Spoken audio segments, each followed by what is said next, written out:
का धर्म होता है अपनी प्रजा का पालन करना। दान का धर्म होता है कि जहां भी धर्म का कार्य चल रहा हो वहां हमसे जो बने वो दान करते रहें। कभी भी मित्र के घर और गुरु के घर और भगवान के मंदिर में और अपनी बहन बेटी के घर खाली हाथ नहीं जाना चाहिए, कुछ ना कुछ लेकर के जाएं।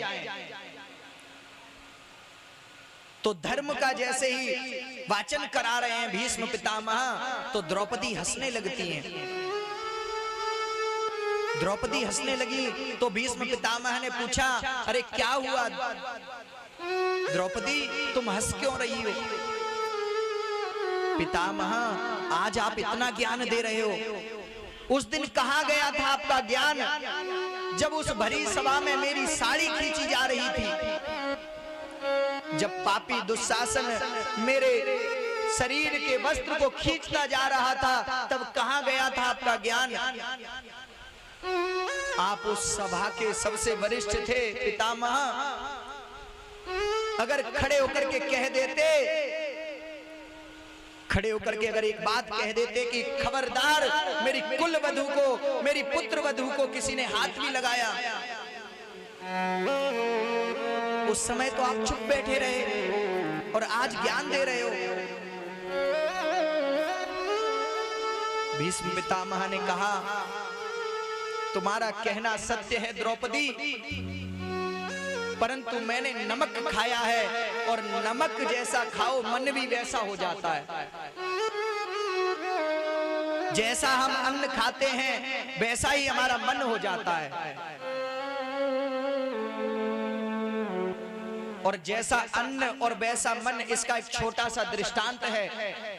हरिद्वार में कुंभ का मेला था और कुंभ के मेले में मुंबई से एक बहुत बड़े दंपत्ति थे, अच्छे पैसे वाले, जो हरिद्वार गंगा जी स्नान करने के लिए गए और गंगा जी हर की पौड़ी पे स्नान कर रहे।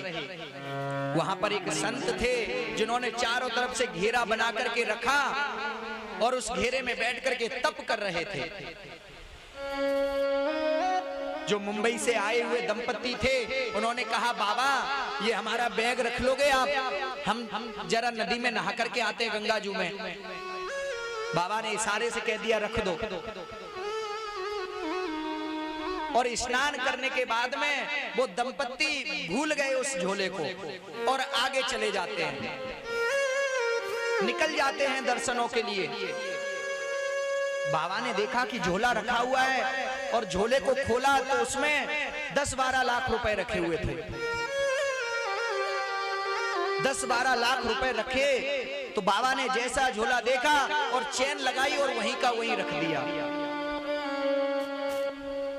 उन संत ने, उन महात्मा ने जैसे ही उस झोले को देखा रख दिया। 2-3 घंटे बाद दौड़ करके वो दंपत्ति भाग करके आया और आकर के कहता है, बाबा मेरा बैग रह गया था, मेरा झोला रह गया था। बोले हाँ हाँ ये पड़ा हुआ है तुम्हारा झोला। बोले बाबा आपको पता है इसमें क्या है? बोले हाँ पता है। बोले हरिद्वार में एक आश्रम है, उसमें दान देने के लिए मैं कुछ धन लाया हूं, वो 10-12 लाख रुपए हैं इसमें।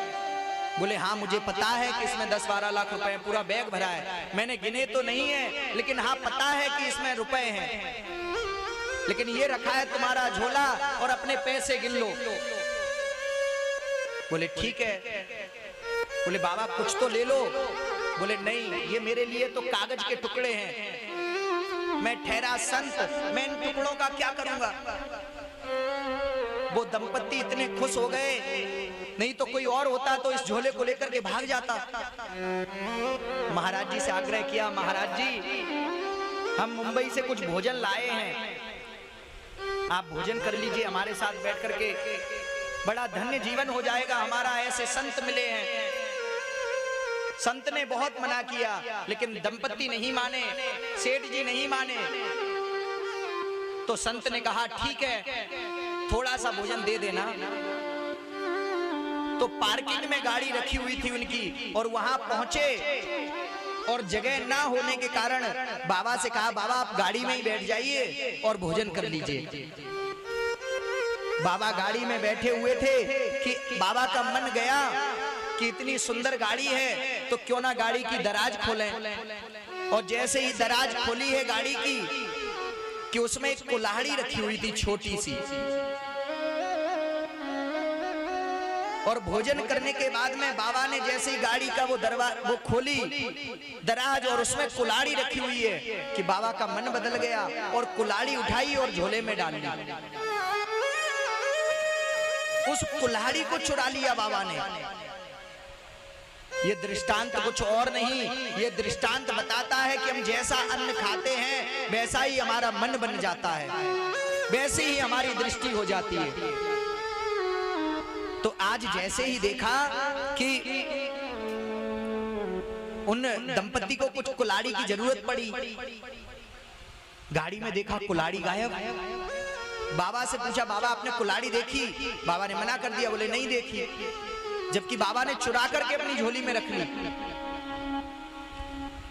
और कुछ दूरी पर जैसे ही बाबा उस गाड़ी से उतरे हैं कि उनका झोला एकदम टेढ़ा हुआ और झोले में से वो कुल्हाड़ी गिर जाती है। और झोले में से जैसे ही कुल्हाड़ी गिरी है कि वो सेठ जी मुंह देख रहे हैं, बाबा जब 12 लाख का झोला आपने छोड़ दिया, जब नीयत खराब नहीं हुई, इस कुल्हाड़ी पे आपकी नीयत खराब हो गई।